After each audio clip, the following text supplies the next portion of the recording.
चल ठीक हो गई। Okay okay okay okay. So हमारे पास जो लास्ट है that is the grey colour which is the dummy. ठीक है जी। जी जी।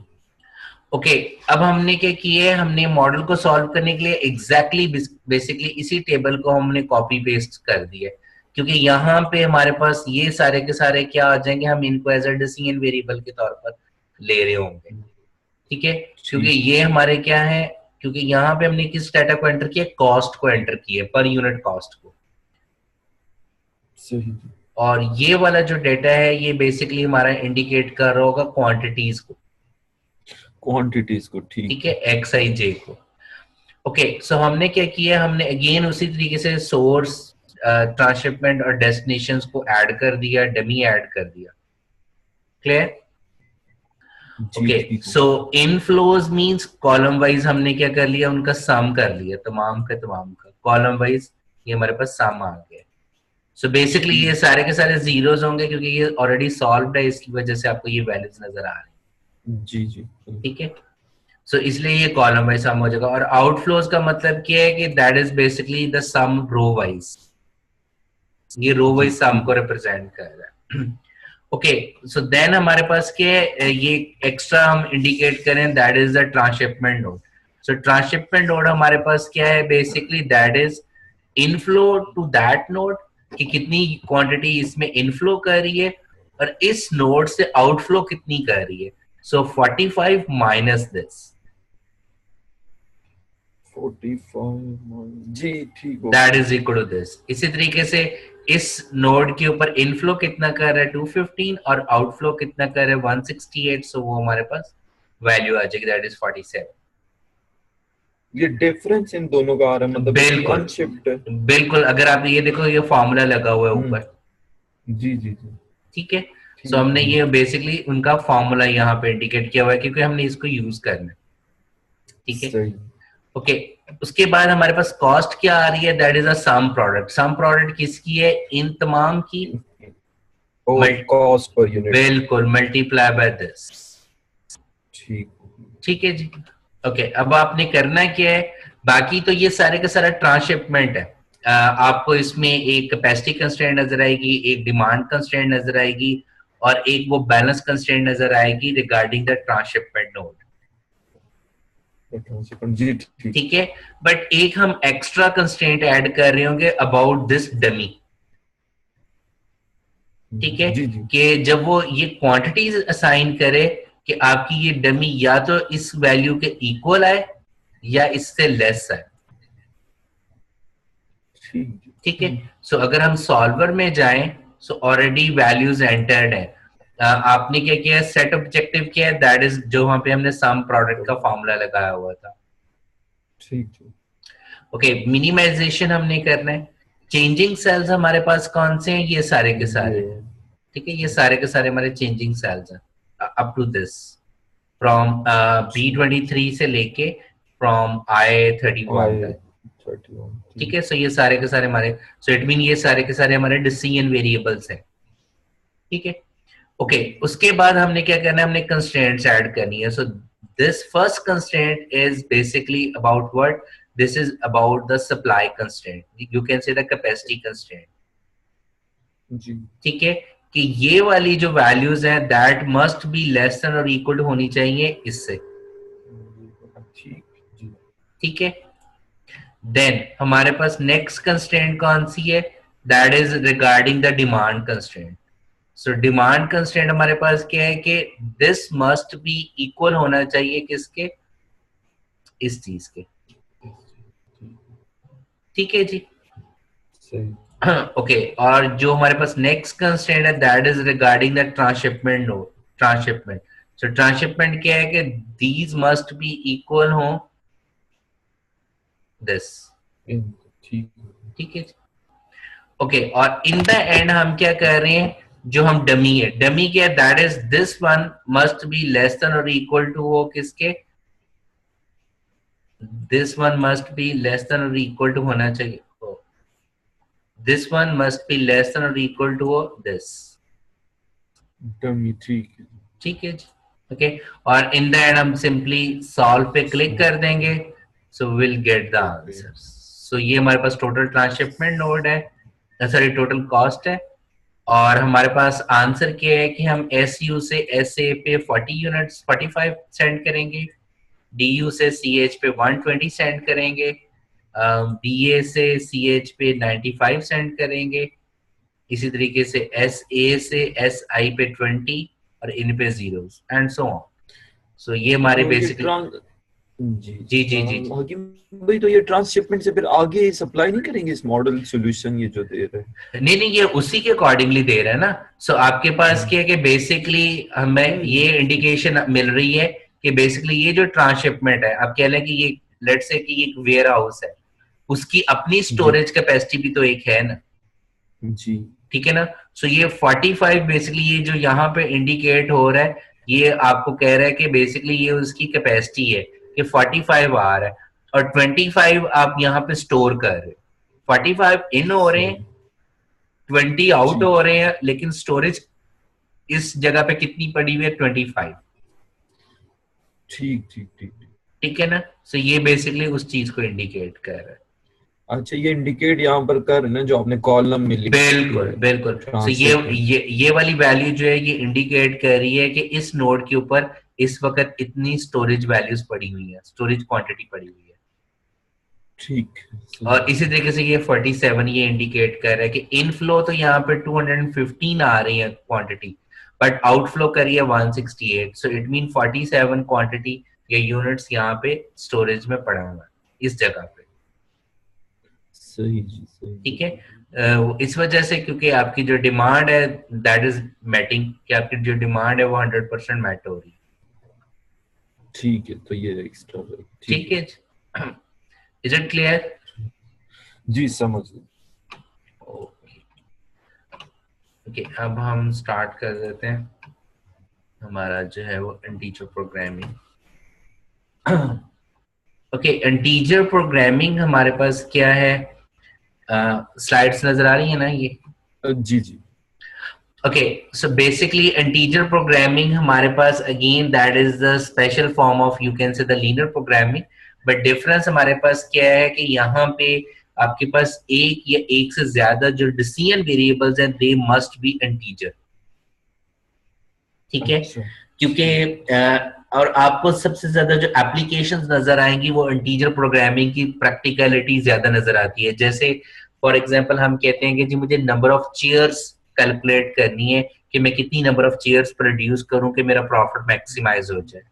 सो लीनियर प्रोग्रामिंग के अंदर प्रॉब्लम क्या है कि लीनियर प्रोग्रामिंग में जब आप उसको सॉल्व करते हो तो आपका आंसर कुड भी एग्जैक्टली इंटीजर नंबर आ जाए, मिसलन फॉर एग्जांपल एग्जैक्टली 5 आ जाए, but it could be possible कि आपके पास 5.2 5.3 आंसर आ जाए।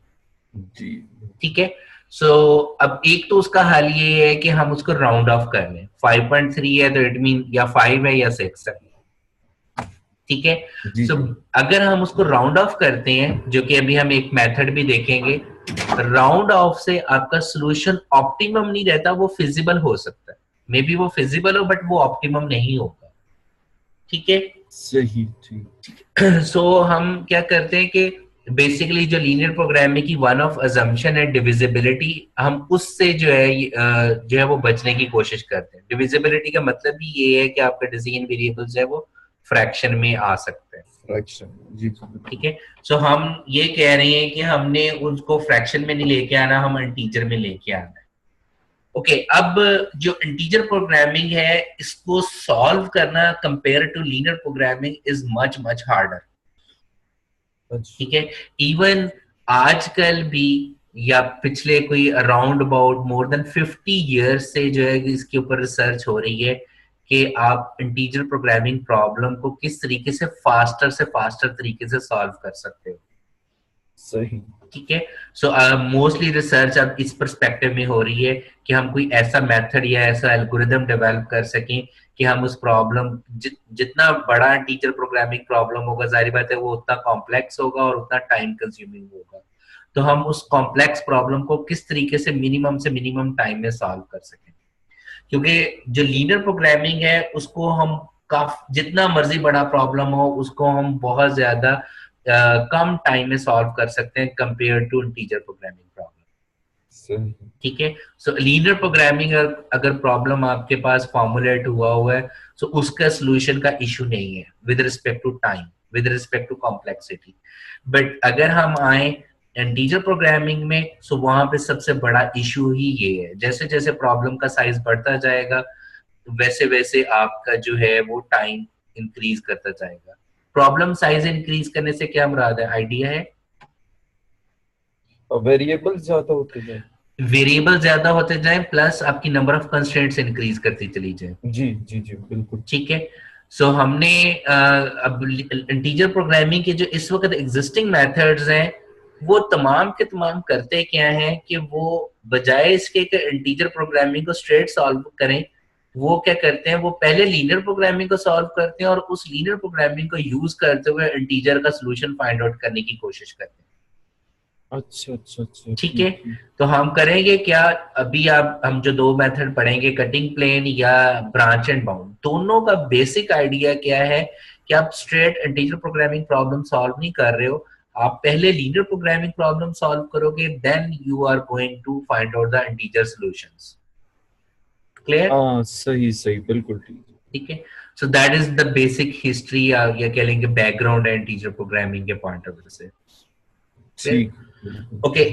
अब इंटीजर प्रोग्रामिंग हमारे पास तीन तरह की हो सकती है। वन के हम इसको कह रहे हैं कि प्योर इंटीजर प्रॉब्लम।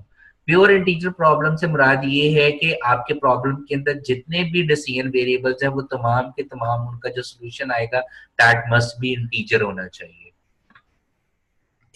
ठीक है। मिक्स इंटीजर प्रोग्रामिंग प्रॉब्लम से क्या मुराद ली जाती है कि आपके जो डिसीजन वेरिएबल्स हैं उसमें कुछ डिसीजन वेरिएबल्स इंटीजर होंगे, ठीक है, बट कुछ जो है वो हो सकते हैं कॉन्टिन्यूस हो सकते हैं। मसलन फॉर एग्जांपल अगर मेरे पास 10 डिसीजन वेरिएबल्स हैं तो मे बी एक या एक से ज्यादा डिसीजन वेरिएबल्स लाजमन ऐसे होंगे जिनकी एग्जैक्ट वैल्यू इंटीजर होनी चाहिए। ठीक है। और जो बाकी वेरिएबल्स हैं दे कैन कंसिडर और you can say that take any fractional value, उसको फिर हम मिक्स इंटीजर प्रॉब्लम कहते हैं। इन द फाइनल सॉल्यूशन यानी जी, जो हम उसको अच्छा ठीक। इन द फाइनल सॉल्यूशन से मुराद ये है कि जब आप ऑप्टिमम सॉल्यूशन कैलकुलेट कर लेते हो, ठीक है, जी जी तो उन जो आपने कहा हुआ कि ये डिसीजन वेरिएबल इंटीजर हो तो उनका आंसर इंटीजर हो और बाकी में भी फ्रैक्शन भी हो सकता है। ठीक है बाकी ठीक है। फ्रैक्शन ठीक है। ओके, देन हमारे पास जो नेक्स्ट फॉर्म है दैट इज 0-1 इंटीजर प्रॉब्लम, या इसको हम बाइनरी इंटीजर प्रोग्रामिंग प्रॉब्लम भी कह देते हैं। सो बाइनरी ये 0-1 से क्या मुराद है कि आपके पास डिसीजन वेरिएबल की वैल्यू या 0 होगी या 1 होगी। अच्छा ठीक। ठीक है ना, लाइक जैसे फॉर एग्जांपल प्रोजेक्ट सिलेक्शन के पॉइंट ऑफ व्यू से आप अपने प्रॉब्लम को फॉर्मुलेट कर सकते हो। अभी मैं आपको उसकी एग्जांपल भी शो करूंगा।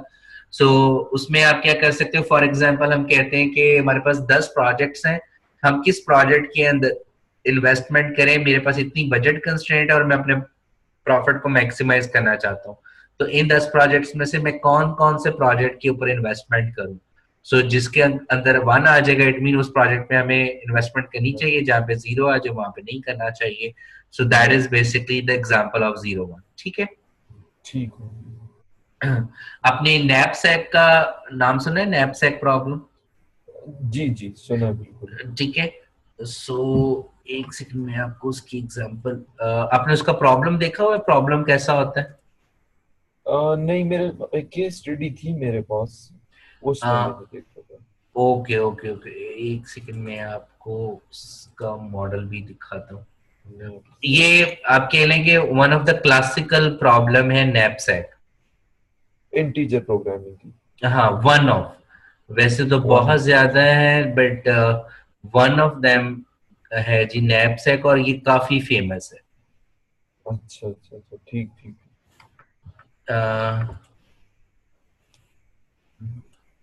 This one. ठीक है। अच्छा जी।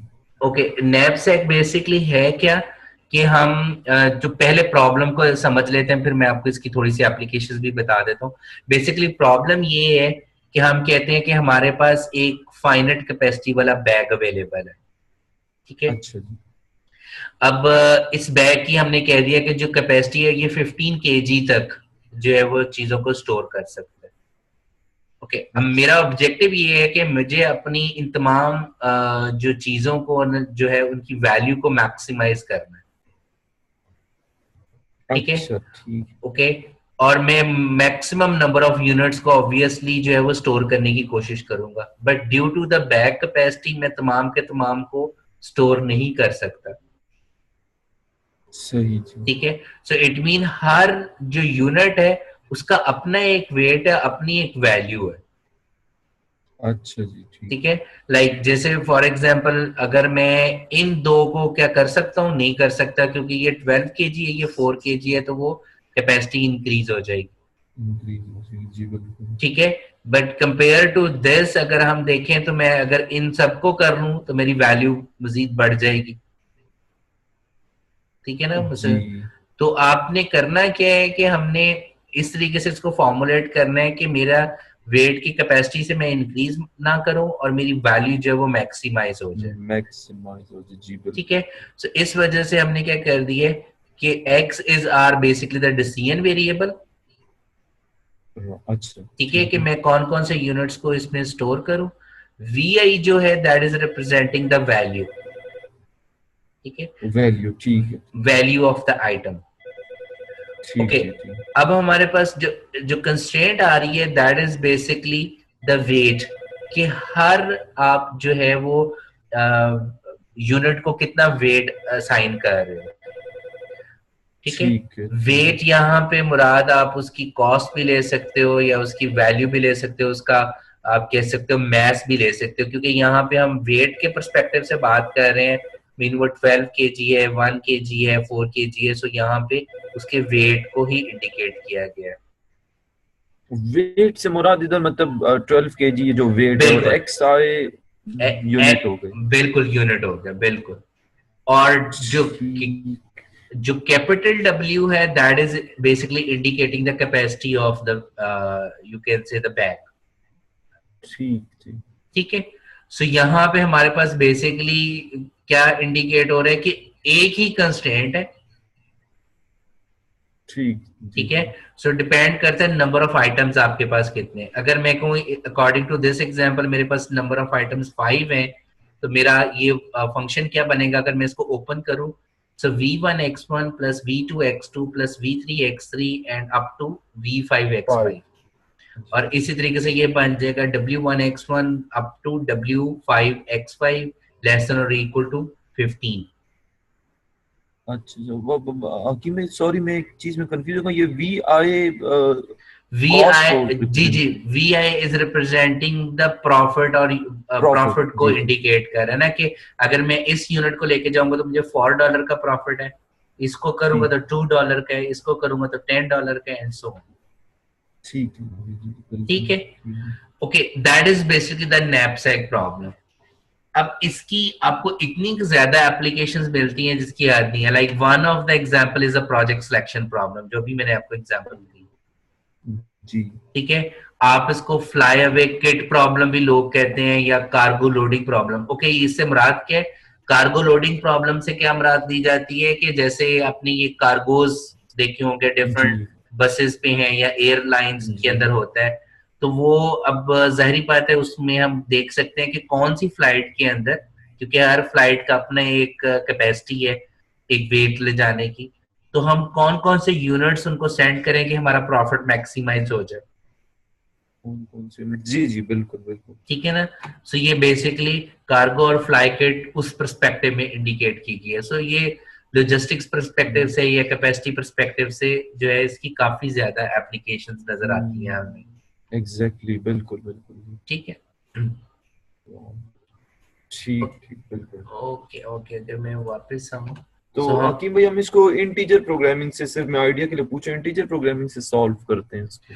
नैपसैक जो सिचुएशन है वो बेसिकली वो बन रही है, क्योंकि प्रॉब्लम हमारा क्या बन रहा है, वो इंटीजर प्रोग्रामिंग प्रॉब्लम बन रहा है। एक एक चीज जो मैं आपको थोड़ा सा बताऊं कि ऑपरेशन रिसर्च के अंदर या ऑप्टिमाइजेशन के अंदर हम क्या करते हैं, हम पहले सोल्यूशन की तरफ नहीं जाते, ठीक है। जी अब नॉर्मली ये कहा जाता है operation research is the combination of most of common sense, ठीक है। जी प्लस देन फिर टेक्निकलिटीज आती है कि पहले तो बहुत ज्यादा चीजें आप कॉमन सेंस के जरिए ही उसको रिजॉल्व करने की कोशिश करते हो।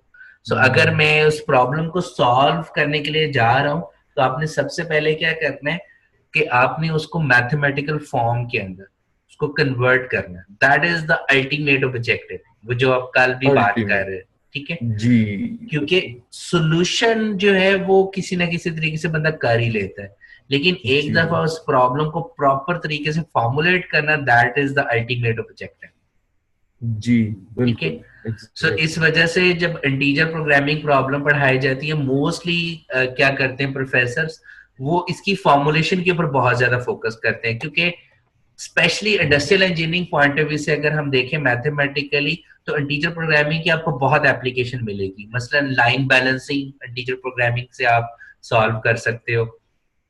आप नैपसैक जी प्रॉब्लम है, बिन पैकिंग प्रॉब्लम है, लॉट साइजिंग के प्रॉब्लम्स हैं, ये जो प्रोडक्शन प्लानिंग में हम यूज करते हैं। जी सो बहुत ज्यादा प्रॉब्लम्स ऐसे हैं जो इंटीजर प्रोग्रामिंग के अकॉर्डिंगली फॉर्मुलेट किए जाते हैं, ठीक है। सही बिल्कुल इवन एग्जैक्टली। इवन जो मेरा मेरा जो अपना रिसर्च का है, पीएचडी का जो मॉडल बना है, वो भी इंटीजर प्रोग्रामिंग मॉडल है, अच्छा सही ठीक है। सही। सो जो मैं कर रहा हूँ वो मैं पीपीसी के पॉइंट ऑफ व्यू से काम कर रहा हूँ, तो वो प्रोडक्शन प्लानिंग का प्रॉब्लम है, तो वो भी इंटीजर प्रोग्रामिंग मैंने उसको फॉर्मुलेट किया हुआ है, अच्छा ठीक है। आप किसी प्रैक्टिकल मतलब मैन्युफैक्चरिंग एनवायरनमेंट में। हाँ हाँ, बेसिकली ये शंघाई की ऑटोमोटिव कंपनी है, तो वहां पे उनका ये प्रॉब्लम है, तो उसको हमने फॉर्मुलेट किया, तो वो फॉर्मुलेशन जो है वो इंटीजर प्रोग्रामिंग ही बन रही है। बेसिकली अच्छा वाह। वो है मिक्स इंटीजर प्रोग्रामिंग प्रॉब्लम, सही सही। ठीक है। सो आई होप कि क्लियर हो गया आपको प्योर इंटीजर, जी मिक्स इंटीजर और 0 1, जी बिल्कुल ये। ठीक है। ओके, अब हम इसकी एग्जांपल देख रहे हैं। यहाँ पे एग्जाम्पल के अकॉर्डिंगली क्या है, ये तो बहुत सिंपल सी फॉर्मुलेशन है हमारे पास, कि हमारे पास 3 तरह की प्रोडक्ट्स हैं, जी जी ठीक है, और हर एक की डिमांड हमारे पास अवेलेबल है, और उसने हमें बताया हुआ है कि हर के अगेंस्ट उसको प्रॉफिट कितना आ रहा है, ठीक है। 3, 1500, 2400, 3600, ठीक है जी। ठीक है। सो आगे वो हमें एक और कंस्ट्रेंट बता रहा है कि Juliet doesn't want to configure the diamond into more than 50 items, ठीक है। उसके पॉइंट ऑफ व्यू से उसने हमें कंस्ट्रेंट्स बताई हुई है। सो बेसिकली यहाँ पे क्या है कि एक आपके पास हाफ कैरेट की डिमांड है, दैट इज दिस वन, अच्छा जी। ठीक है। 4x1 plus 3x2 plus 10x3 is less than or equal to 150। 150। Next constraint आपके पास क्या है, दैट इज 1/4 कैरेट डायमंड की, 6x1 plus 5x2 plus 9x3 is less than or equal to 160, सही सही। ठीक है। और जो ठीक ठीक। लास्ट कंस्ट्रेंट है, that is no more than 50 items, कि आपने रिंग्स, इयररिंग्स और नेकलेस ये 50 से ज्यादा नहीं बनाने, तो उस वो हमने कंस्ट्रेंट लगा दी कि x1 plus x2 plus x3 is less than or equal to 50 होने चाहिए, ठीक हो गया बोथ ठीक। केसेस में ठीक। जी। और हमारे पास जो प्रॉफिट है, दैट इज 1500, 2400 और 3600, दैट इज बेसिकली 1500, 2400, 3600 आपके पास ऑब्जेक्टिव फंक्शन बन गया, ठीक हो जी। ठीक है। So this is the example of pure integer programming, क्योंकि हम कह रहे हैं कि x1, x2, x3 must be greater than और इक्वल टू 0 हो, और वो इंटीजर भी हो। So this constraint is basically representing the integer programming problem, ठीक है। ठीक। सो अगर आप देखो, सारे का सारा लीनियर प्रोग्रामिंग ही प्रॉब्लम है, बट सिर्फ इस कंस्ट्रेंट की वजह से हम कहते हैं कि जी ये इंटीजर प्रोग्रामिंग प्रॉब्लम है, ठीक है। ठीक है। ओके, अब इंटीजर प्रोग्रामिंग प्रॉब्लम 2 तरह का हो सकता है, उसको हम इंटीजर लीनियर प्रोग्रामिंग प्रॉब्लम भी हो सकता है, integer non linear programming problem भी हो सकता है, ठीक है। ठीक। सो सो इस वजह से यहाँ पे, क्योंकि ये लीनियर के पर्सपेक्टिव में है, तो इसलिए इसको हम इंटीजर लीनियर प्रोग्रामिंग प्रॉब्लम भी कह सकते हैं, अच्छा। राइट। ओके, जो नेक्स्ट हमारे पास है, again this is again a pure integer programming problem. So इसको कोशिश करना खुद से सॉल्व करने की। सो अगर कोई क्वेश्चन अच्छा क्वेश्चन हुआ तो आप मेरे से फिर पूछ लीजिएगा। ठीक। Okay, now this one is basically a mixed integer programming problem.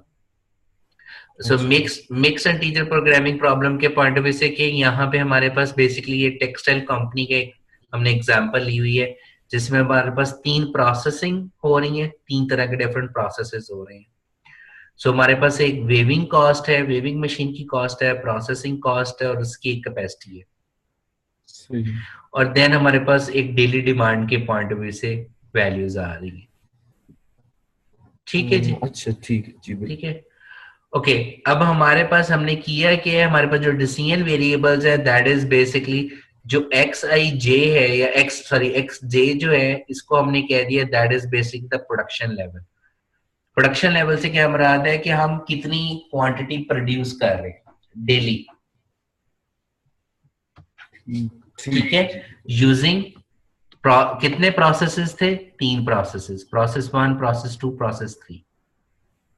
जी बिल्कुल। ठीक है।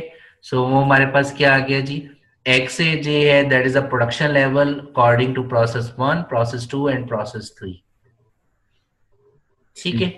ओके, और बाइनरी हम इसको कैसे कर रहे हैं बाइनरी सेंस में या इंटीजर सेंस में कि अब हम क्योंकि जो प्रोडक्शन कर रहे हैं that is using the process 1 और प्रोसेस 2 और प्रोसेस 3 कि क्या आपका जो प्रोसेस 1 के अकॉर्डिंगली हम इसकी प्रोडक्शन करें या प्रोसेस 2 के अकॉर्डिंगली प्रोडक्शन करें या प्रोसेस 3 के अकॉर्डिंगली प्रोडक्शन करें कि हमारी जो टोटल प्रोडक्शन कॉस्ट है दैट मस्ट बी मिनिमम। ठीक है। So that's why we are saying कि क्या वाई जे जो है वो रिप्रेजेंट करेगा 1 अगर प्रोसेस J जो है वो सिलेक्ट होगा, mean y1 is equal to 1 if process 1 is selected, y2 is equal to 1 if process 2 is selected, y3 is equal to 1 if process 3 is selected, otherwise it is 0. ठीक है। सो अब हमने क्या कर दिया, हम उसकी कंस्ट्रेंट जो है उसको इंडिकेट कर रहे हैं। सो हमारा ऑब्जेक्टिव क्या है, that is we want to minimize the cost. Okay, अब मिनिमाइज द कॉस्ट है तो यहाँ पे हम क्या लिख रहे हैं 15x1 that is basically representing the processing cost. Okay, so that is basically हमारे पास प्रोसेसिंग कॉस्ट आ गई है। ठीक है। ओके, अगर हम यूजिंग प्रोसेस 1 को करते हुए प्रोडक्शन करते हैं। ओके, अब प्रोडक्शन कॉस्ट नॉर्मली हमारे पास क्या होता है, this is the production cost plus अगर हम उस मशीन के ऊपर प्रोडक्शन कर रहे हैं या प्रोसेसिंग कर रहे हैं तो हमें उस मशीन को सेटअप भी तो करना पड़ेगा ना। जी बिल्कुल।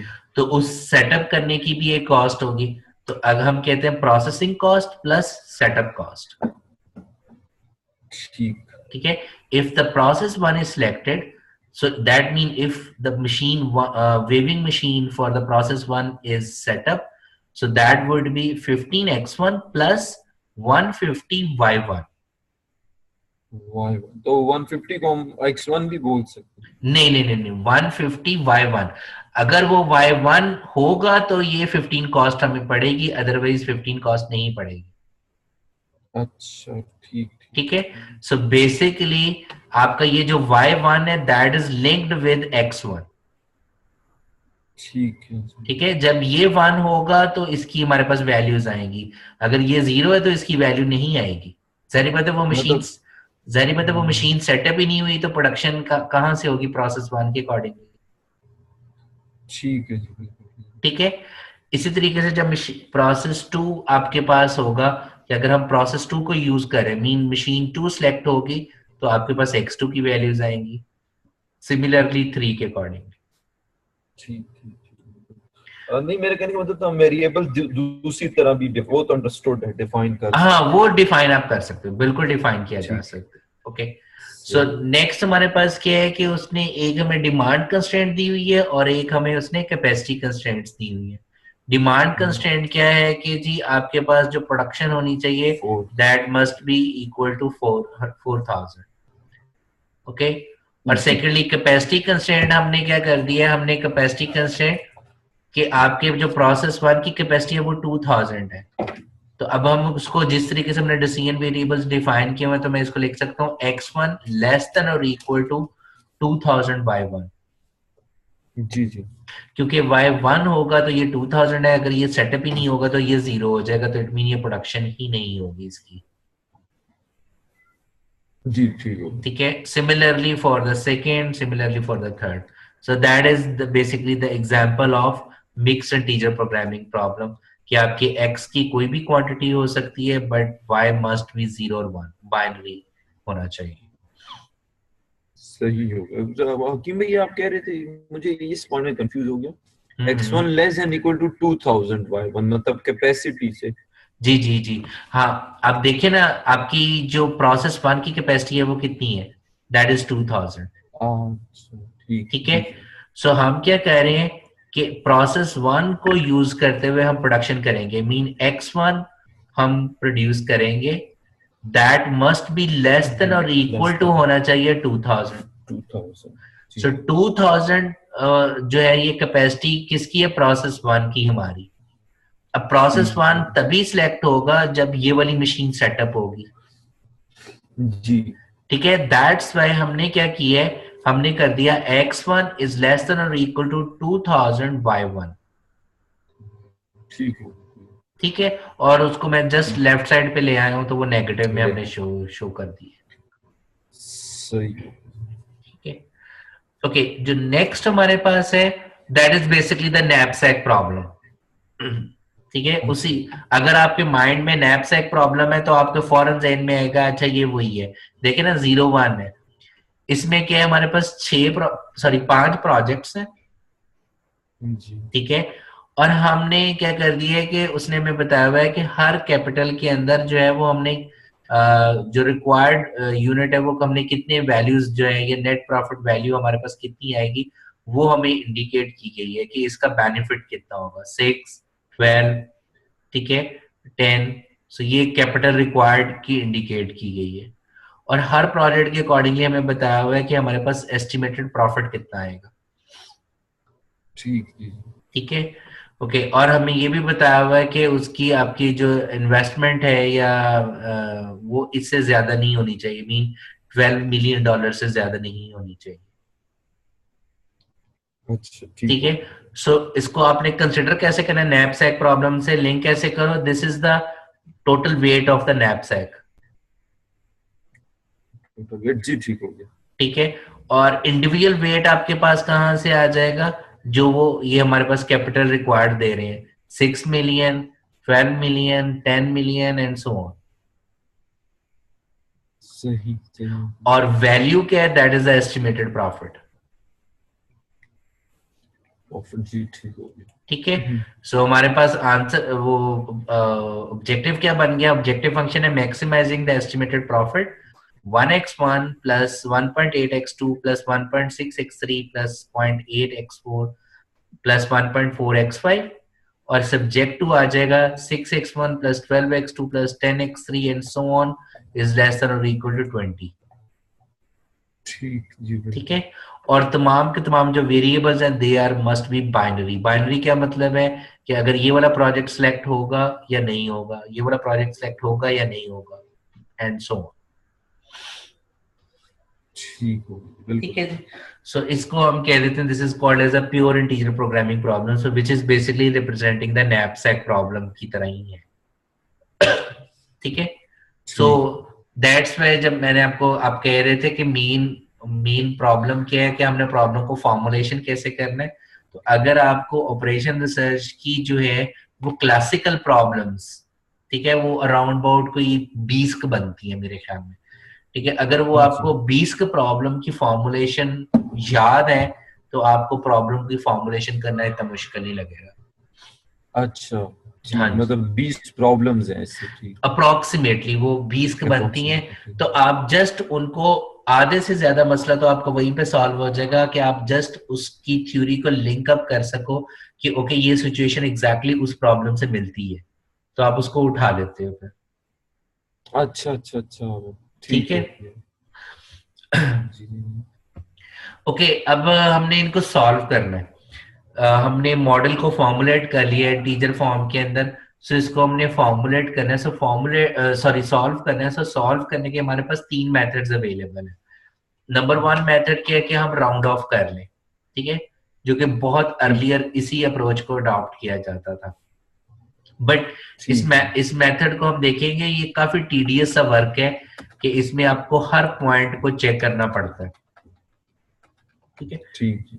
ओके, नेक्स्ट हमारे पास क्या है, that is basically the cutting plane method. अच्छा। और नेक्स्ट है हमारे पास ब्रांच एंड बाउंड। सो तीनों के तीनों मेथड्स जो है उसमें हम देखेंगे कि हम बेसिकली पहले लीनियर प्रोग्रामिंग प्रॉब्लम सॉल्व कर रहे होंगे और उसके सॉल्यूशन को यूज करते हुए फिर हम इंटीजर की तरफ मूव करने की कोशिश करेंगे। ठीक। ओके, सो अब हम जो है वो स्टार्टिंग जो कर रहे हैं वो विद राउंड ऑफ मेथड से हम कर रहे हैं कि पहले हम देखेंगे राउंड ऑफ मेथड है क्या और उसके नुकसानात क्या है, हम क्यों राउंड ऑफ मेथड यूज नहीं कर सकते। फॉर एग्जाम्पल हमारे पास ये एक सिंपल सा प्रॉब्लम है कि मुझे 7x1 + 6x2 and we have the two constraints, और मैं क्या कर रहा हूँ, मैं इस प्रॉब्लम को सॉल्व करता हूँ टू फाइंड आउट कि क्या मेरे पास जो नंबर ऑफ प्रोडक्ट्स जो है वो पॉजिटिव आती, सॉरी इंटीजर आती है या नहीं आती। ठीक है, ओके, अब हमने क्या किया, इसको ग्राफिकली हमने सॉल्व किया।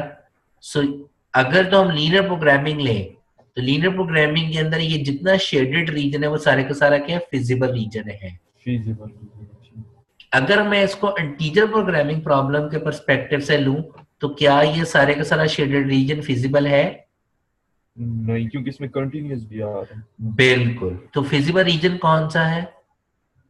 जो ये जहां पर एग्जैक्ट, जी बिल्कुल, जहां जहां पे ये आपको प्लस साइन नजर आ रहे हैं सिर्फ ये हमारे फिजिबल पॉइंट्स हैं, बाकी तमाम के तमाम जो है वो फिजिबल पॉइंट्स नहीं हम लेंगे उनको। क्यों? क्योंकि वो लीनियर प्रोग्रामिंग के अकॉर्डिंगली तो फिजिबल है बट इंटीजर के अकॉर्डिंगली वो फिजिबल नहीं है। बिल्कुल सही। ठीक है, क्योंकि उनके आंसर्स इंटीजर नहीं है। सो ये जितने पॉजिटिव साइंस हैं ये हमारे पास सारे के सारे जो है वो फिजिबल पॉइंट्स हैं।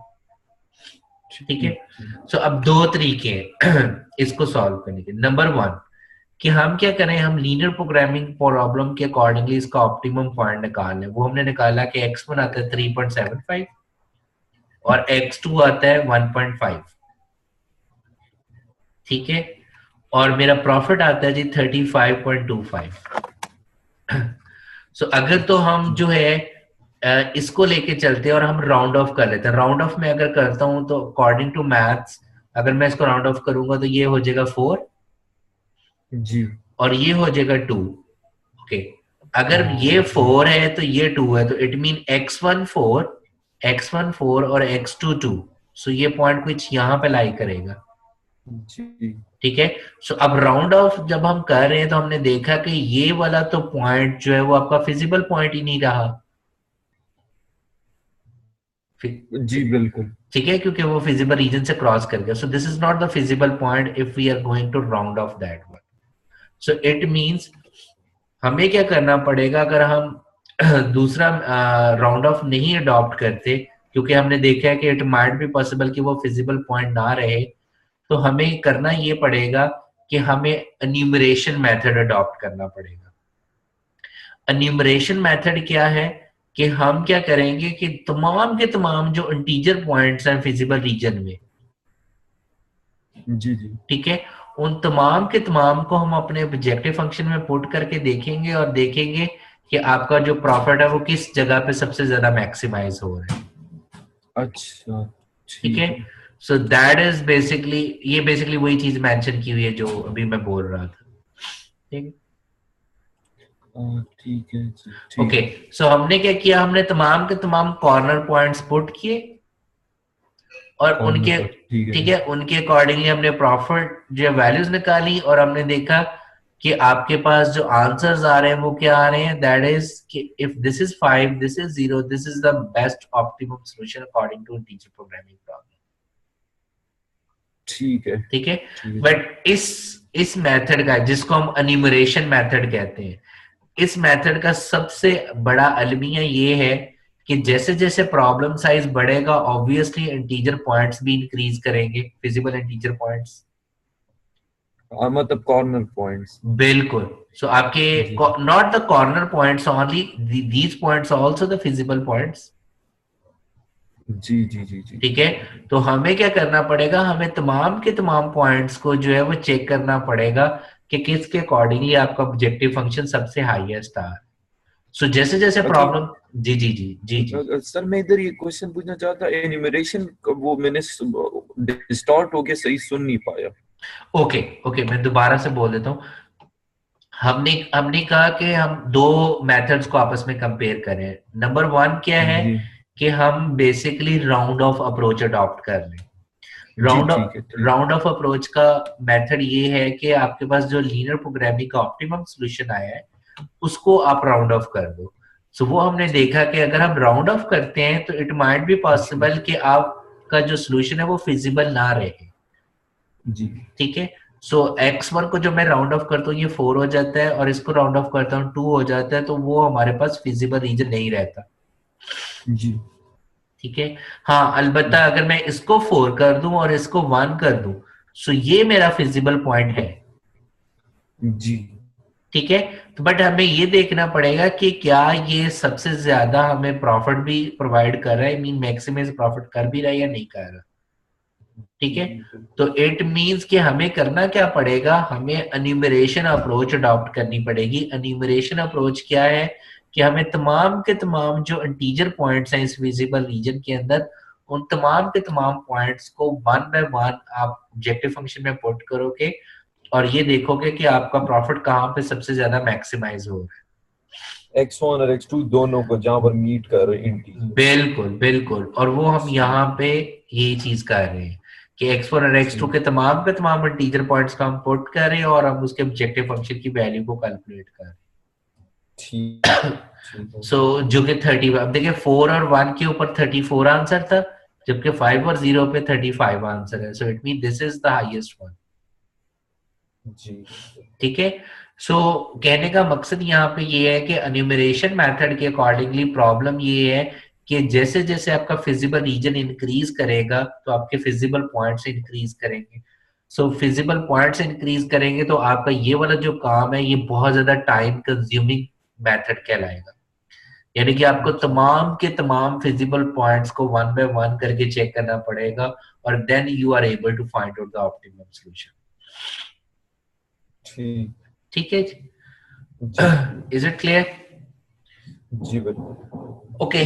सो अब क्या हम कोई ऐसे मेथड डेवलप कर सकते हैं जिसकी वजह से अब वो कहते हैं कि हमें तमाम के तमाम जो फिजिबल इंटीजर पॉइंट्स हैं हमें उनको चेक ना करना पड़े। ठीक है। तो हम ऐसे जो इंटीजर पॉइंट्स हैं उनको हम रिमूव कर सकें जो जो बेनिफिशियल नहीं है हमारे लिए। तो उसके लिए हमारे पास दो मेथड्स अवेलेबल हैं। One is the cutting plane method, another is the branch and bound method. ठीक है। आपको ड्यूल सिंप्लेक्स मेथड आता है? नहीं। अच्छा चले मैं वो आपको थोड़ा सा एक्सप्लेन कर दूंगा, क्योंकि कटिंग प्लेन के लिए आपको वो मेथड भी आना चाहिए। तो मैं आपको वो एक्सप्लेन कर दूंगा, अगर कोई इशू हुआ तो फिर मेरे से पूछ लीजिएगा। ओके। अब कटिंग प्लेन और ब्रांच एंड बाउंड दोनों अप्रोचेस में हम करते क्या है कि हमें जो मेन आइडिया चाहिए वो यही है कि आपने पहले लीनियर प्रोग्रामिंग प्रॉब्लम को सॉल्व करना है, देन हमने ये चेक करना है कि क्या सॉल्यूशन इंटीजर है या नहीं। अगर तो हम लकी हैं हमारा इंटीजर सॉल्यूशन आ गया तो हम वहीं पे रुक जाएंगे। अगर इंटीजर नहीं आया तो देन फिर हमने उस नॉन इंटीजर सॉल्यूशन को पिक करते हुए आगे चलना है। ठीक है।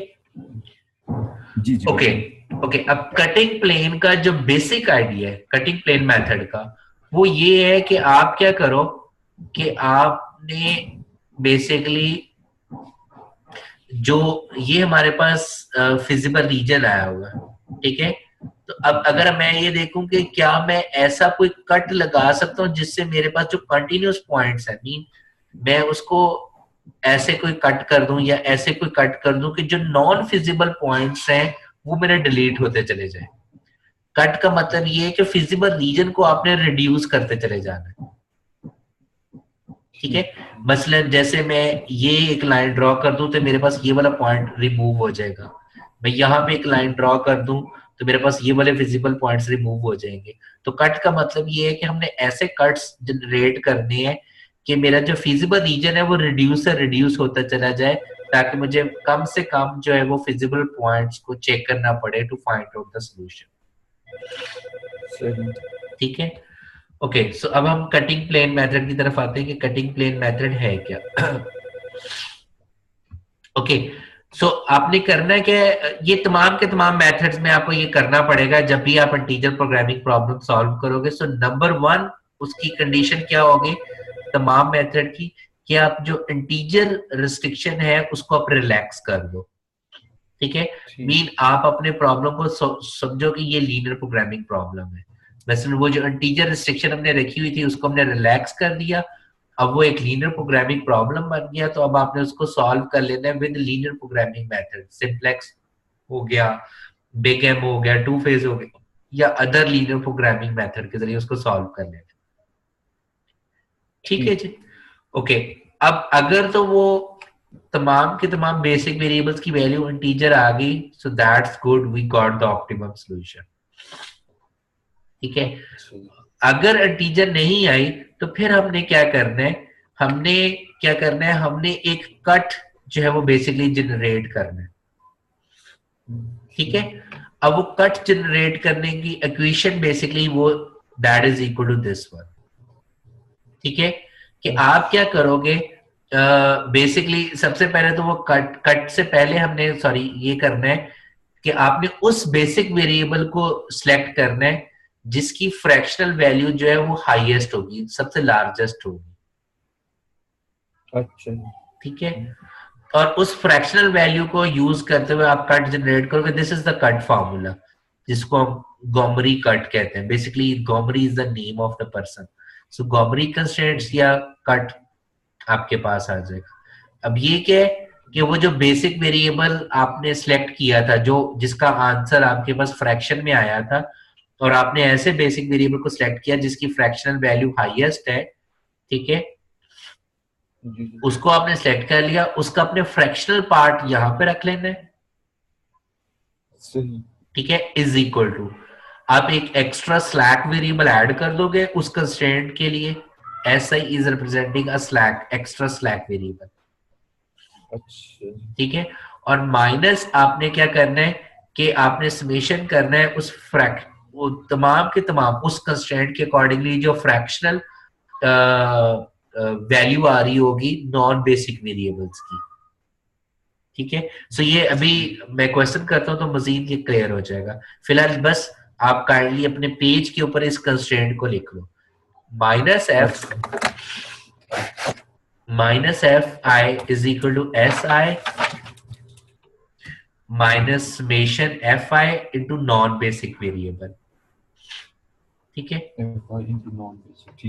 सो दो चीजें हैं। एक तो ये है कि हमने बेसिक वेरिएबल सिलेक्ट कैसे करना है। हम कह रहे हैं कि हम ऐसा बेसिक वेरिएबल सिलेक्ट करेंगे जिसकी फ्रैक्शनल वैल्यू लार्जेस्ट होगी। ठीक है, उसको सिलेक्ट कर लेंगे। और कट कैसे जनरेट करना है, कट हमने जनरेट करने according to this equation, that is minus F I is equal to S I minus summation F I into non basic variable.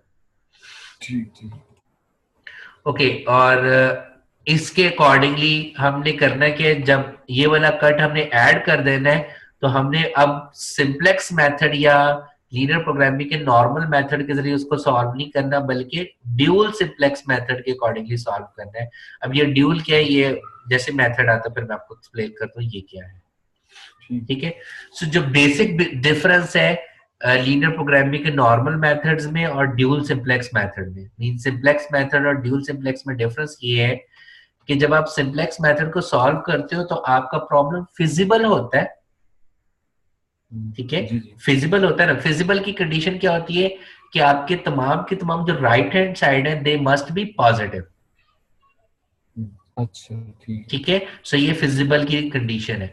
सो आपका जो सिंप्लेक्स मेथड होता है जब वो उसको आप उसके जरिए सॉल्व करते हो तो आपका जो प्रॉब्लम है वो फिजिबल होता है बट ऑप्टिमम नहीं होता।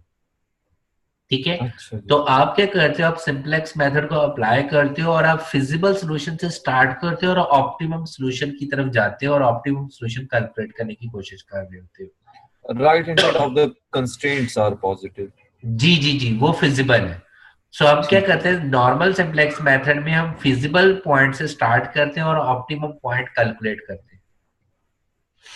ठीक है, ठीक है, जबकि जो ड्यूल सिंप्लेक्स मेथड है इसमें हम उल्ट करेंगे। इसमें आपका problem already, solution already optimum होता है बट वो फिजिबल नहीं होता, ठीक है। तो आपने क्या करना है, आप ऑप्टिमम पॉइंट से चलोगे और उसका फिजिबल पॉइंट कैलकुलेट करोगे, क्योंकि इट इज कंपल्सरी कि आपका पॉइंट फिजिबल हो और ऑप्टिमम भी हो, ठीक है। दोनों कंडीशंस का फुलफिल होना जरूरी है, ठीक है। ठीक है, ओके, सो अब हम करेंगे कैसे, हमने क्या किया, let's say this is a very basic example, हमने उसको स्टैंडर्ड फॉर्म में कन्वर्ट कर लिया, जी जी, ठीक है। हमने क्या किया, हमने उसके ऊपर सिंप्लेक्स मेथड अप्लाई कर दिया। सिंप्लेक्स मेथड कैसे हम अप्लाई करें, जिसका highest C J minus Z J उसको सिलेक्ट करें, this is a pivot column, जी जी, ठीक है। अब अगर आप इसकी राइट हैंड साइड देखो तो ये पॉजिटिव है, इट मीन ये फिजिबल है,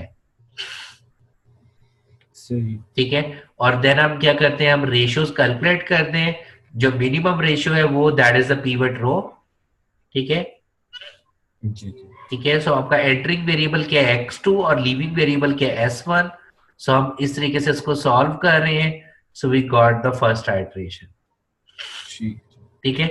so is it optimum solution, no, क्योंकि कंडीशन क्या होती है कि C J minus G J must be greater than और equal to, sorry less than और इक्वल टू 0 होने चाहिए अगर ऑप्टिमम है, तो इट मीन अभी हमें ये वाली आइटरेशन भी करनी पड़ेगी, जी, ठीक है। सो अब हमारे पास क्या आ जाएगा, x1 एंटरिंग वेरिएबल होगा और लीविंग वेरिएबल होगा s2, so we got the optimum solution. क्यों कि भाई मतलब फीवर रीजन के आपने ये निशानी बताई कि right hand side greater than equal to 1 हो, ग्रेटर देन और इक्वल टू 0 हो, 0, और ऑप्टिमम क्या आपने भी बताई कि ऑप्टिमम सॉल्यूशन की कंडीशन ये होती है कि आपका ये जो नेट कंट्रीब्यूशन है मीन सीजे माइनस जीजे, अगर आपका प्रॉफिट मैक्सिमाइजेशन का प्रॉब्लम है तो that must be less than और इक्वल टू 0 होना चाहिए, 0, ठीक, जी बिल्कुल ठीक है, ठीक है। ओके, अब ये देखो, ये तमाम के तमाम जो है वो लेस देन और इक्वल टू 0 आ गए हैं, सो दिस इज ऑप्टिमम, जी, ठीक है। सो अगर आप इसकी राइट हैंड साइड देखो तो वो आपके पास पॉजिटिव भी है, फीजिबल है, सो फिजिबल एंड ऑप्टिमम है, ठीक है। सो ठीक, आपका तमाम का तमाम सॉल्यूशन के अंदर ये पास होना चाहिए कि वो फिजिबल भी हो ऑप्टिमम भी हो, जी जी, ठीक है। सो ठीक, अब हम ऑप्टिमम पे पहुंच गए, सो हमारे पास x1 का आंसर क्या है 12/7 और x2 का आंसर क्या है 22/7, so they are integer, no, so it means this is not the optimum solution according to integer programming problem, so linear ji, programming problem के accordingly तो ये optimum है but integer के लिए ये optimum नहीं है, ओके। सो अब हम करेंगे क्या, अब हमने इंटीजर निकालना है तो हमने बेसिकली क्या कर लेना है, हमने यहाँ पे अब ड्यूल सिंप्लेक्स मेथड जो है वो अप्लाई करना है, और ड्यूल सिंप्लेक्स मेथड अप्लाई करने से पहले हम करेंगे क्या कि जो आपके बेसिक वेरिएबल्स हैं उनकी जो राइट हैंड साइड्स हैं उनको हमने दो पार्ट में डिवाइड करना है, ठीक है। That is B I is 12/7 for x1 और फॉर x2 22/7, ठीक है। अब आपने इसको कौन से दो पार्ट में डिवाइड करना है, इंटीजर एंड फ्रैक्शनल पॉइंट में आपने इसको डिवाइड करना है, ठीक, ठीक है जी। सो आई होप कि वो आपको क्लियर है कि इंटीजर और फ्रैक्शनल पॉइंट कैसे है। सो अगर हम 12/7 करें तो आपके पास क्या आ जाएगा 1 प्लस जो रिमेनिंग एलिमेंट है वो 5, तो 5/7, ठीक, यहाँ पे क्या है 22/7, सो 7 3s are 21, सो 3 प्लस बाकी रिमेनिंग क्या बच गया 1, तो 1/7, सो this is the integer part, this is the fractional part. ये हम किसी लॉजिक से करते थे हकीम भाई मेरे ख्याल में, बिल्कुल बिल्कुल, आप यानी इस ये, आप क्या करो 12 को 7 पे डिवाइड करो और आपने ऐसे अच्छा, डिवाइड करना है कि वो एग्जैक्टली है, मसलन अगर हम सिंपल डिवाइड करते हैं जो हम कह लें जी कि जी, 1 और 2 क्लास में कर रहे होते तो रिमेनिंग 1.7 आ जाता है जी, बिल्कुल, सो अच्छा अच्छा आप अच्छा, ठीक ठीक, रिमेनिंग कितना बचता है, समझ गया, जी जी, 12 ठीक है, जी, मैं समझ गया आप किस तरह कह रहे हैं बिल्कुल, जी, ठीक है। इसी तरीके से 22/7 आपके पास क्या आएगा, 7 3s are 21, तो रिमेनिंग कितना बच गया 1, ठीक हो गया, बिल्कुल मैंने कर लिया सॉल्व। ठीक है, ठीक है जी। ओके, अब हमने करना ये है कि हमने बेसिकली किसको लेके चलना है, जिसके अकॉर्डिंगली आपका जो फ्रैक्शनल पार्ट है वो लार्जेस्ट है, उसको अब हम लेके चलेंगे आगे। सो किस वेरिएबल का फ्रैक्शनल पॉइंट लार्जेस्ट है, दैट इज द x1, 5/7। जी ठीक है, 5/7 और 1/7 में से फ्रैक्शनल पार्ट लार्जेस्ट इसके, सो हम x1 को आगे जो है वो लेके चलेंगे, और इसके अकॉर्डिंगली जो है वो हमने अब कट डेवलप करना है। ओके, कट आप कैसे डेवलप करोगे, वही फार्मूला जो मैंने अभी बताया आपको। अगर हम x1 की कंस्ट्रेंट देखें तो x1 का क्या, राइट हैंड साइड है 12/7। जी जी ठीक है, और देन आपके पास x1 का कोफिशिएंट क्या, x2 का कोफिशिएंट क्या 1 0, और s1 का कोफिशिएंट क्या -1/7, और s2 का कोफिशिएंट क्या 2/7। ठीक है, जी ओके, सो हमने क्या कर लिया, हमने इसको एज इट इज लिख लिया 12/7। ठीक है जी, x1 का कोफिशिएंट क्या था 1, सो 1x1, x2 का कोफिशिएंट 0 था। ठीक है जी, और वो आ गया 0x2, सो उसको लिखने की जरूरत नहीं है। और s1 का कोफिशिएंट क्या था -1/7, और s2 का कोफिशिएंट क्या था 2/7। सही। ठीक है, और 12/7 को अभी हमने देखा कि किस तरीके से हमने डिवाइड करना है इंटीजर और फ्रैक्शन में, वो हमने लिख दिया 1 + 5/7। सही। ठीक ये है, हम उस फॉर्मूले में एंटर कर रहे हैं वैल्यूज। नहीं अभी अभी नहीं कर रहे, अभी हम करेंगे, अभी तो हम जस्ट इंटीजर और फ्रैक्शन में उसको डिवाइड कर रहे हैं। अच्छा ठीक। ठीक है, ओके, अब हमने क्या करना है, हमारे पास ये तो ऑलरेडी इंटीजर है 1। अब नेक्स्ट जो है वो है -1/7। सो अब 1/7 को फ्रैक्शन में मैं इस तरीके से लिख सकता हूँ -1 + 6/7।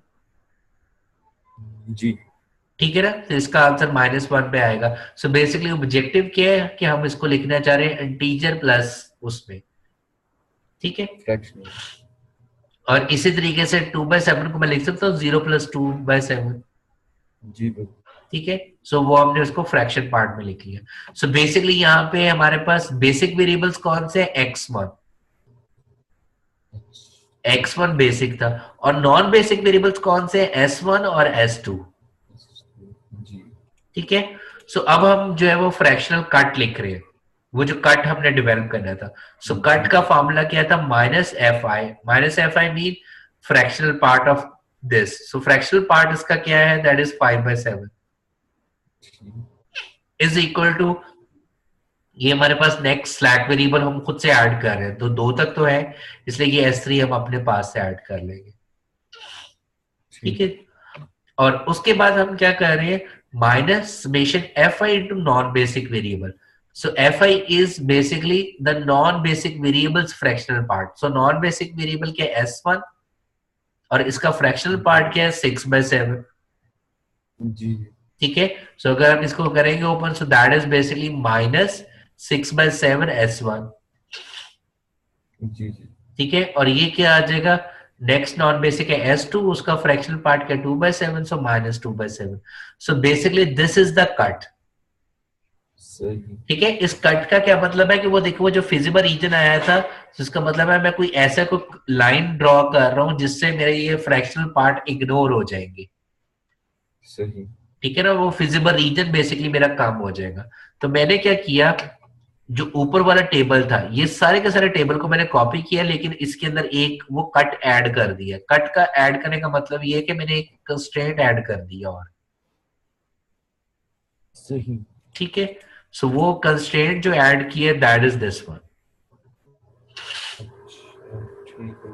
ठीक है जी, अब S1 का राइट हैंड साइड क्या है -5/7। जी ठीक है, और x1 x2 यहां पे नहीं है, तो वो 0 0 हो गए। S1 क्या है -6/7, और S2 क्या है -2/7, और S3 क्या आ जाएगा 1। ठीक। ठीक है, और ऑब्जेक्टिव फंक्शन के अंदर इस S3 का कंट्रीब्यूशन क्या होगा 0,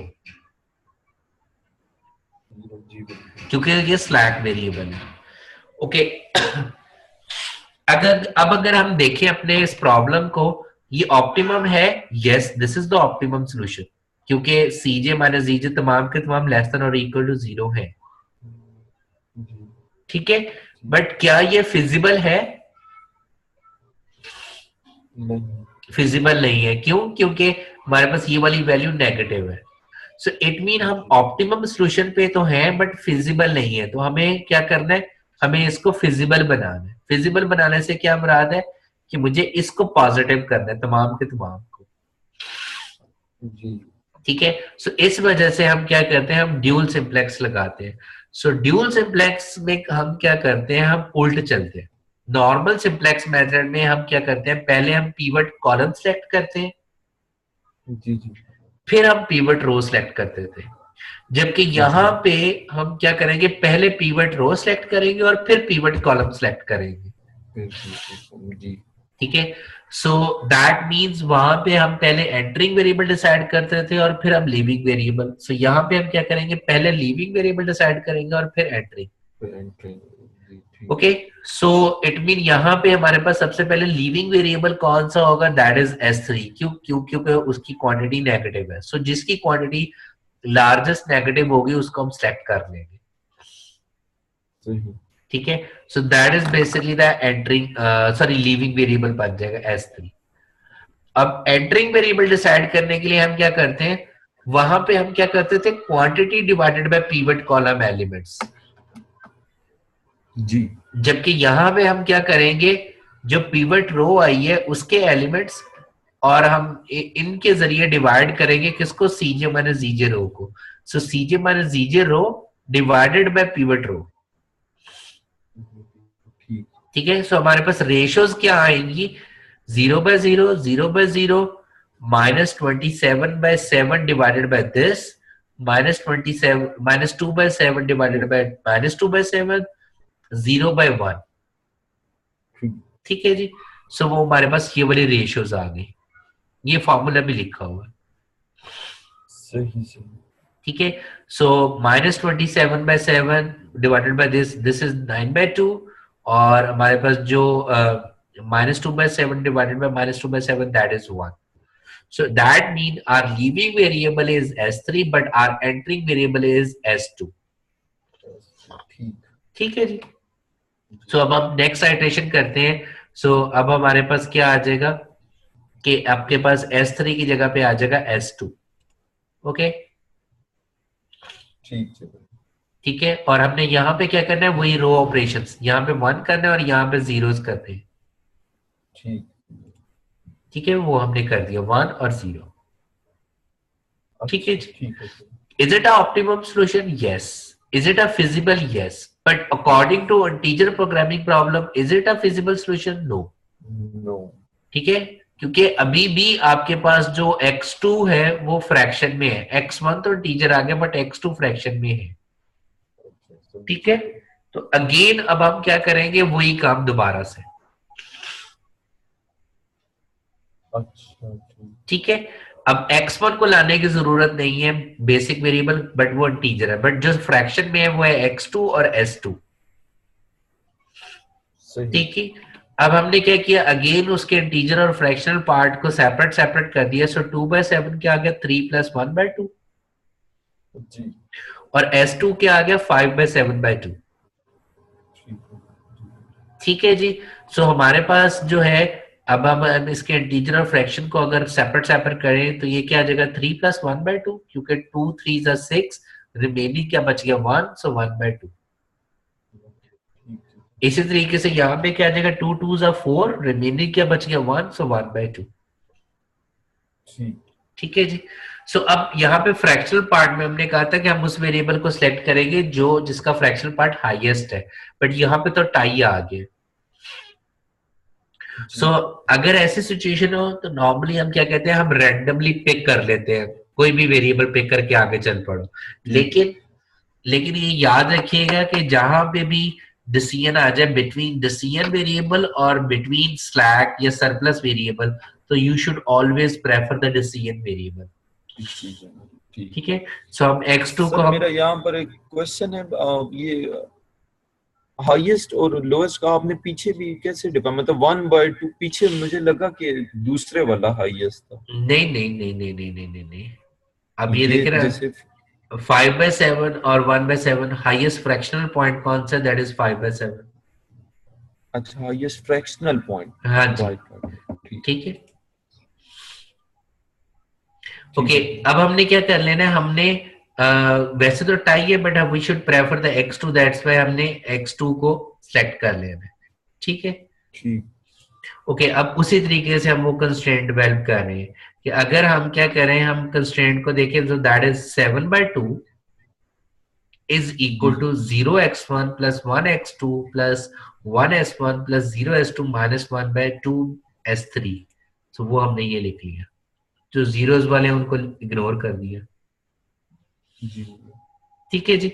अगेन हमने क्या करना है, इनके कोफिशिएंट्स का फ्रैक्शनल पॉइंट लिखना है। सो 7/2 को हमने लिख लिया 3 + 1/2, 1 x1 है, ठीक है। सो ये मेरे से मिस्टेक हुई है, ये x1 लिख लिया बट x2 आ रहा है यहाँ पे, ठीक है। सो 1 ठीक + 0, ठीक है। सो ये बेशक अगर ना भी लिखे तो it's fine. 1 + 0s1 plus -1 plus 1/2s3, ठीक है। ठीक। ओके, सो अगेन हमने क्या कर लेना है, अब फ्रैक्शनल कट ऐड करना है। सो फ्रैक्शनल कट ऐड करने के लिए क्या आ गया कि माइनस और इसका फ्रैक्शनल पार्ट क्या आ गया, 1/2 इज इक्वल जी टू, आपके पास जो है एक नया स्लैक वेरिएबल ऐड हो जाएगा विच इज s4, जी जी ठीक है। अब क्योंकि s1 जो है उसका कोफिशिएंट 0 है, उसको लिखने की जरूरत नहीं है, तो रिमेनिंग नॉन बेसिक वेरिएबल क्या बच गया, s3, जी। ठीक है। सो दैट्स वाई -1/2s3, ठीक है। ठीक जी। सो इसका मतलब ये हुआ कि इस टेबल के अंदर एक और नया कट ऐड हो जाएगा विद s4 के साथ, वो हमने ऐड कर दिया, ठीक है। ठीक है। बाकी टेबल एज इट इज, लेकिन ये एक नया ऐड हो गया। अगेन प्रॉब्लम ऑप्टिमम है बट फिजिबल नहीं है, नहीं है जी। ठीक है। तो अगेन अब हम क्या करेंगे, जो नेगेटिव के साथ हाईएस्ट पॉइंट है उसको हमने सेलेक्ट कर दिया। So that is the leaving variable in pivot row, जी जी। और एंटरिंग डिसाइड करने के लिए हम क्या करेंगे, cj - dj divided by s4 रो, वो बस वो ठीक ठीक है। सो हमारे पास जो आंसर आया that is 2, so that mean s3 would be the entering variable, है। ठीक। ठीक है। सो नेक्स्ट टेबल बनाया s3, और अगेन उसी तरीके से हमने यहाँ पे 1 करना है और ऊपर जीरोस करने हैं, सो वो हमने कर लिया, ठीक जी। ठीक है। ओके, अब अगर हम इसको सॉल्यूशन को हम देख रहे हैं तो x2 क्या आ गया 4 और x1 क्या आ गया 0, जी जी। ठीक है। S2 क्या आ गया 6 और S3 क्या आ गया 1। So basically the optimum solution is x1 0, x2 4, और ऑप्टिमम पॉइंट क्या आ गया 32, ठीक ठीक। ठीक है। So this is the integer वाह। Optimum solution. इजी है ना? अच्छा। लेंथी बहुत ज्यादा है जी क्यों? जी जी जी, लेंथी। सो बेसिकली अगर हम देखें तो नॉर्मली ये कहा जाता है कि जो इंटीजर प्रोग्रामिंग प्रॉब्लम होते हैं तो इसमें जी आपका मैथ्स और कंप्यूटर बहुत ज्यादा इन्वॉल्व हो जाता है, जी। ठीक है। बिल्कुल बिल्कुल। सो लोग इसी वजह से कहते हैं कि क्या आपने जो एल्गोरिदम बनाया, क्योंकि ये सारे के सारे मेथड्स क्या कहलाते हैं, एल्गोरिदम्स, एल्गोरिथम जी। ठीक है। कि क्या आपका जो एल्गोरिदम है तो वो कंप्यूटर लैंग्वेज यूज करते हैं कि क्या आपका एल्गोरिदम पॉलिनोमियल टाइम है या नॉन पॉलिनोमियल टाइम है, अच्छा। ठीक। आपने नाम सुना होगा एनपी हार्ड का, कि क्या प्रॉब्लम पॉलिनोमियल है या एनपी हार्ड है, सुना है ना, जी जी। ठीक है। सो बेसिकली वो कहने का मकसद उनका यही होता है कि पॉलिनोमियल मीन कि वो पॉलिनोमियल इक्वेशन के अकॉर्डिंगली सॉल्व हो जाएगा, मीन पॉलिनोमियल टाइम में नॉर्मल टाइम के अंदर ये सॉल्व हो जाएगा, या ये नॉन पॉलिनोमियल टाइम लेगा, मीन एक्सपोनेंशियल टाइम लेगा, या एंड सो ऑन, कि जैसे जैसे वेरिएबल्स बढ़ते चले जाए या कंस्ट्रेंट्स बढ़ती चली जाए तो क्या आपका जो प्रॉब्लम है वो टाइम ज्यादा से ज्यादा लेना शुरू कर देता है, सही सही। वो ठीक है अच्छा जी, जी। ठीक है। सो जनरली ये कहा जाता है कि ज्यादातर जो इंटीजर प्रोग्रामिंग प्रॉब्लम्स होते हैं वो एनपी हार्ड होते हैं, सही। क्योंकि वो टाइम कंज्यूमिंग बहुत होते हैं, आज जी वाकई बहुत। हम्म, ठीक है।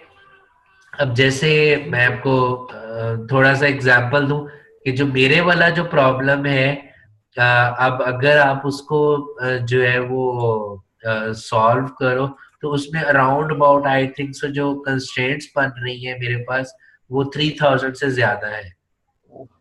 ठीक है। अच्छा। और जो डिसीजन वेरिएबल्स बन रहे हैं वो हमारे अप्रोक्सीमेटली वो अराउंड अबाउट 2500 से 3000 के करीब डिसीजन वेरिएबल्स बन रहे हैं। अच्छा, उफ, ठीक सही। है।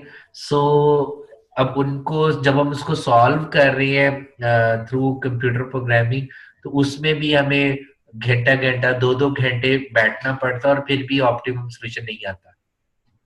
नहीं आता। रीजन ये है कि वो नॉन एनपी हार्ड होते हैं प्रॉब्लम।